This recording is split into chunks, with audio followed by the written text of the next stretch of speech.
Hi, for my September presidential message, I'd like to talk about conflict in medicine and how we manage it.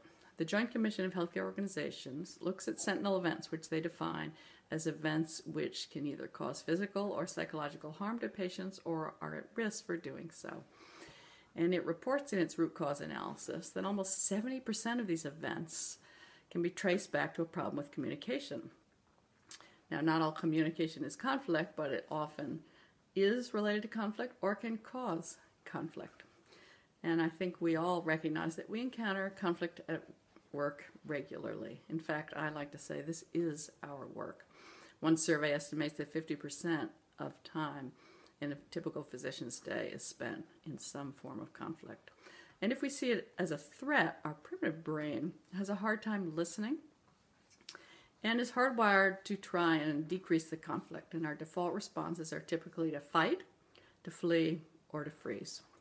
I think our goal should be to see conflict as healthy and productive. It can be very creative, and it always feels good to resolve it constructively.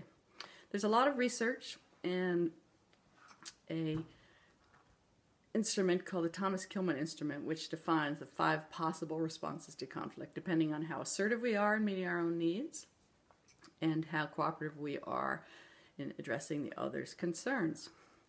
Of these 5 styles, there's not one that fits all situations. Each can be useful depending on the circumstances, the time available, the importance of the relationship, and the urgency of the situation. So each style has an upside and a downside.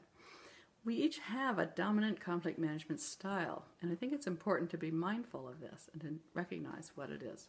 So let's go through them. The first one is avoiding. This is both unassertive and uncooperative. Basically, one is fleeing the conflict. It can be very useful at times to sidestep a conflict when the outcome doesn't matter to you, or to postpone it if you're not ready to engage productively.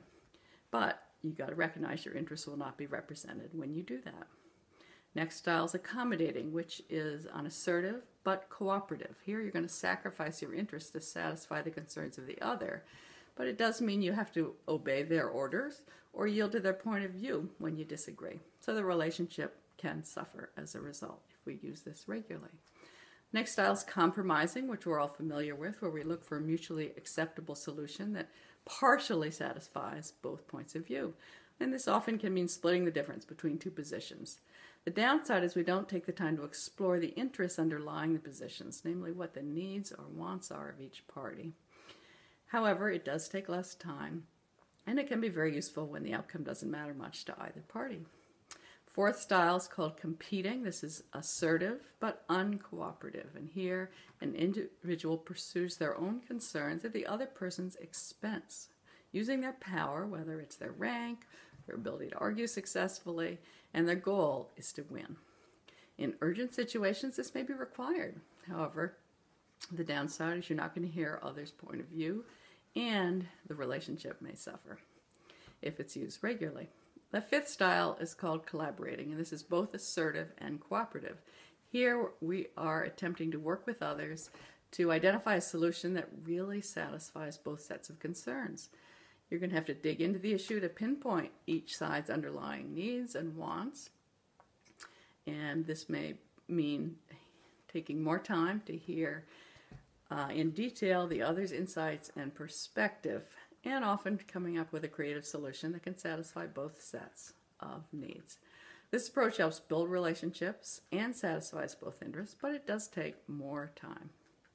I think a really worthwhile goal is to be able to ask yourself in the face of conflict, what would be the best approach to use here?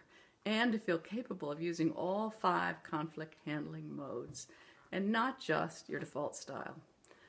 I plan to come back to some other useful skills to manage conflict in future talks. Thank you.